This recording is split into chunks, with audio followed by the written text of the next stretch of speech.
রাত 12টার সময় ছেলেটির ফোন আসলো। সে মেয়েটিকে ধীরে ধীরে বলল, শোনো, রাগ করো না, আজ খুব ভয় লাগছে।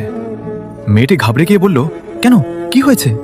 ছেলেটি মৃদু স্বরে বলল, হয়তো আমি কাল সকালে উঠতে পারবো না, আমার শরীরটা ভালো নেই।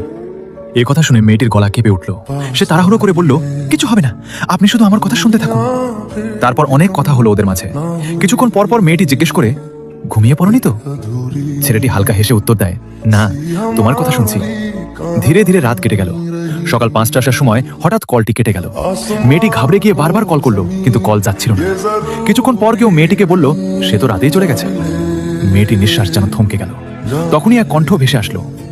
যাওয়ার সময় সে খুব খুশি ছিল, কারণ তার ভালোবাসা শেষ সময় পর্যন্ত তার সাথে কথা বলেছিল। শেষ সময়ে দামি কোনো ওষুধের চেয়েও প্রিয় মানুষের কণ্ঠস্বর এবং উপস্থিতি একজন মানুষের মনে সবচেয়ে বেশি শান্তি ও তৃপ্তি দেয়।